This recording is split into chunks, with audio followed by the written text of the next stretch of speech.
사람 사는 일이 어찌나 일이 파란만장한지 살다 살다 별일을 다 겪는구나 싶습니다. 제 얘기를 좀 들어보시겠어요? 제 슬아의 딸 셋과 아들 하나가 있습니다. 딸들은 제 짝을 일찌감치 잘도 만나 시집가서 아이 낳고 잘들 사는데 이 아들이 문제였습니다.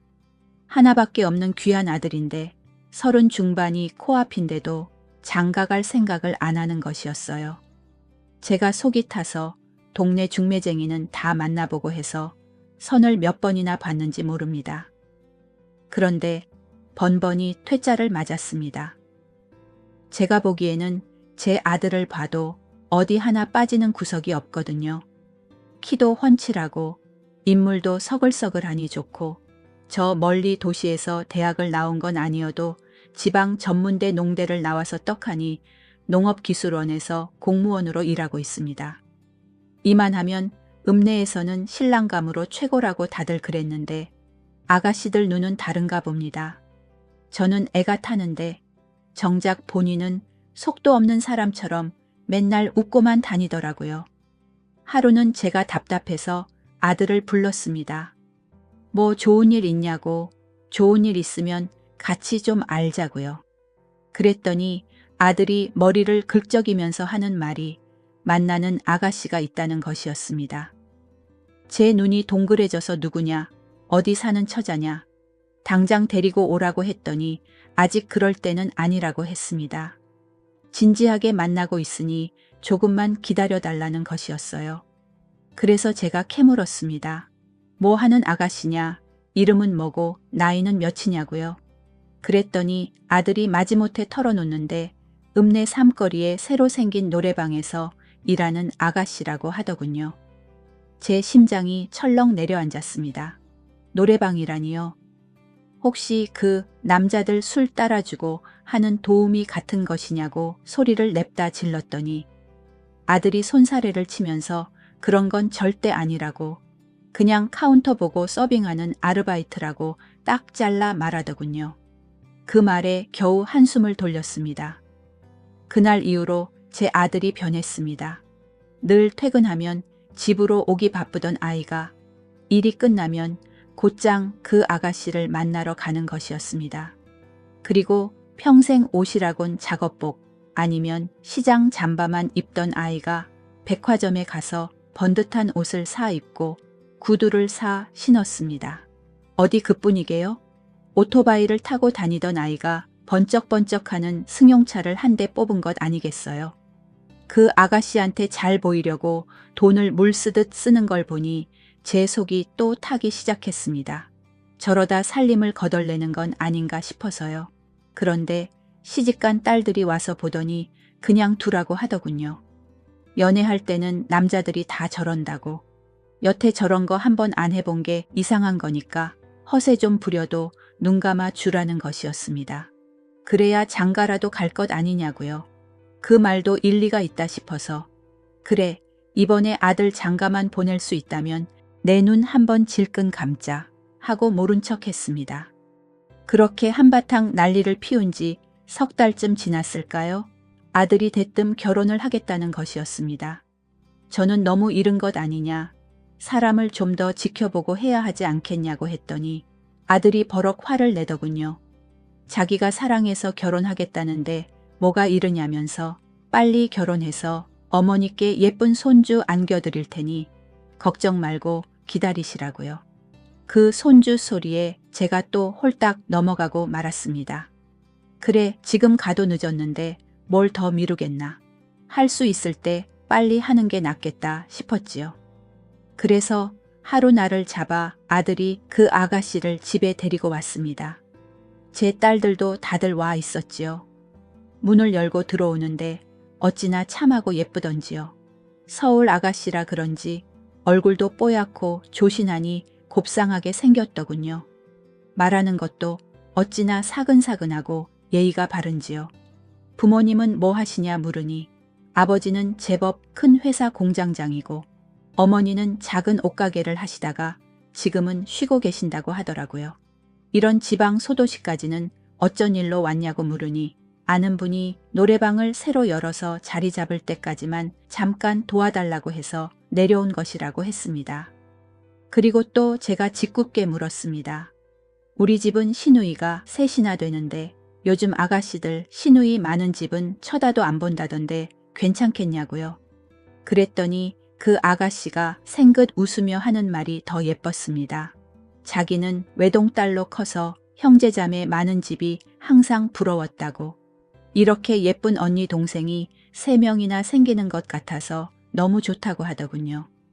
아가씨가 성격도 사근사근한데 검소하기까지 했습니다. 결혼식은 또 성대하게 하는 걸 싫다고 했습니다. 가족들끼리만 조용히 하고 싶다며 결혼식에 돈 쓰는 건 다 사치이고 그 돈을 아껴서 집 한 칸이라도 더 넓히는데 보태고 싶다고요.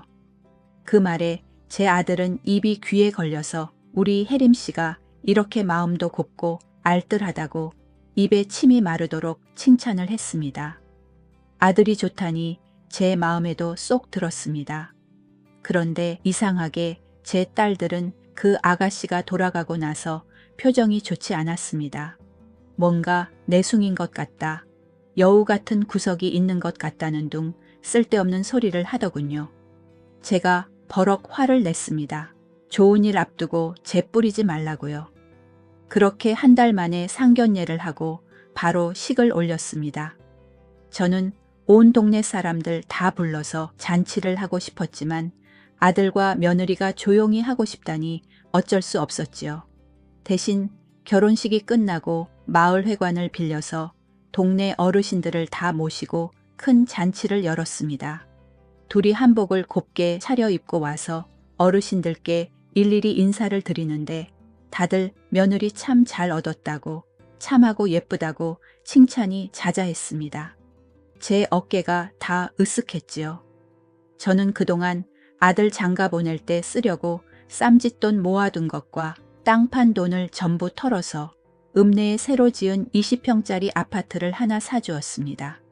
이제 아들 장가도 보냈으니 내 걱정은 다 끝났다. 이제 행복하게 살 일만 남았다고 그렇게 굳게 믿었습니다.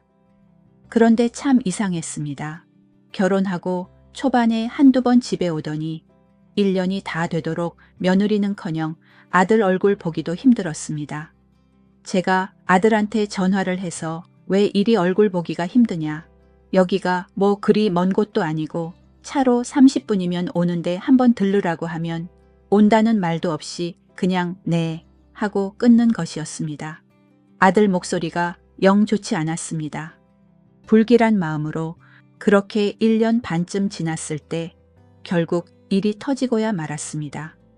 며느리가 결혼하고도 그 노래방 일을 계속 나갔는데 알고 보니 카운터만 본 것이 아니었습니다.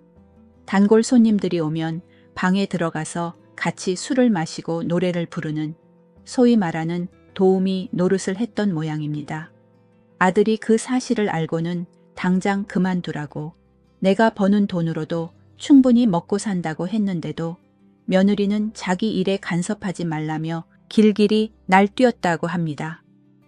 자기를 못 믿고 자기 일을 무시하는 거냐며 그렇게 마음에 안 들면 이혼하자고요. 아들은 이혼은 하기 싫다고 다른 건 다 괜찮으니 남자 손님들과 술 마시는 것만이라도 하지 말라고 애원했지만 며느리는 들은 척도 하지 않았답니다. 일한다는 핑계로 매일같이 술에 취해 새벽에 들어오고요. 하는 행동이 여느 주부들과 다르니 아들이 하도 이상해서 사람을 써서 뒷조사를 좀 해본 모양입니다.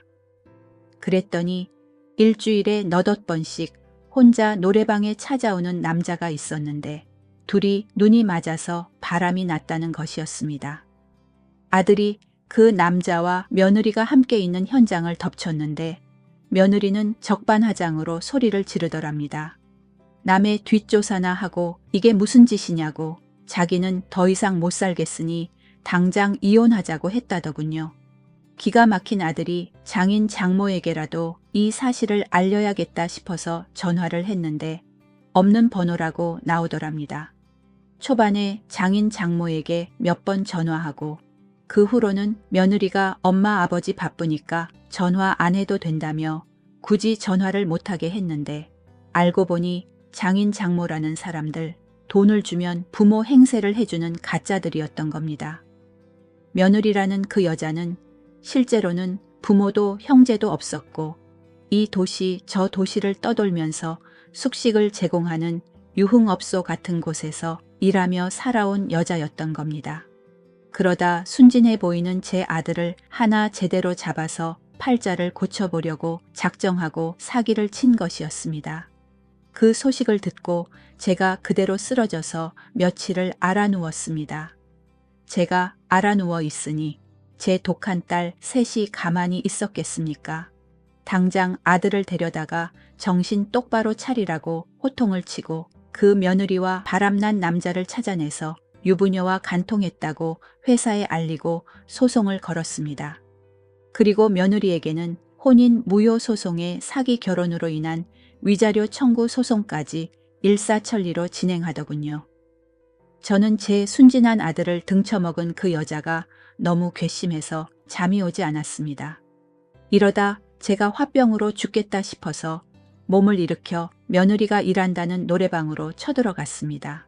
대낮부터 술판을 벌이고 있는 그 여자를 보자마자 눈에 뵈는 게 없었습니다. 달려들어서 머리채를 잡고 사정없이 흔들어 댔습니다. 제 손에 그 여자 머리카락이 한 움큼이나 뽑혀 나오는데도 분이 풀리지 않았습니다. 저에게 그런 힘이 있는 줄 그때 처음 알았습니다. 그렇게 난리를 치고 집에 돌아왔지만 한편으로는 아들이 받을 상처가 너무 걱정되었습니다. 아이가 저러다 잘못된 생각이라도 하면 어쩌나, 평생 여자를 못 믿고 혼자 살면 어쩌나 하고요. 그런데 의외로 아들은 담담했습니다. 처음에는 사랑하는 아내가 다른 남자와 바람이 났다는 사실에 죽고 싶을 만큼 괴로웠는데 차라리 모든 게 사기였다는 걸 알고 나니 마음이 편해지더라고 했습니다. 사랑하는 사람에게 배신당한 게 아니라 그냥 사기꾼에게 제대로 당했다고 생각하니 억울하긴 해도 견딜 만하다는 것이었습니다. 딸들이 악착같이 소송을 걸어서 금전적인 손해는 다 메꿀 수 있을 거라면서 인생 공부 제대로 했다고 치겠다고 했습니다. 아직 제 인연을 못 만나서 그런 것 아니겠냐고 덤덤하게 말하는데 그 속이 오죽할까 싶으면서도 한편으로는 안심이 되었습니다. 지금 아들은 이혼하고 다시 제 집으로 들어와서 살고 있습니다. 제가 사주었던 그 아파트는 전세를 주었고요. 그 며느리였던 여자는 어디 가서 또 다른 순진한 남자를 등쳐먹고 살고 있을지 모르겠습니다만 이것 하나만은 똑똑히 알았으면 좋겠습니다. 세상 그렇게 살지 말라고 남의 눈에 피눈물 나게 하면 언젠가 꼭 천벌을 받을 거라고 이 말을 꼭 전해주고 싶습니다.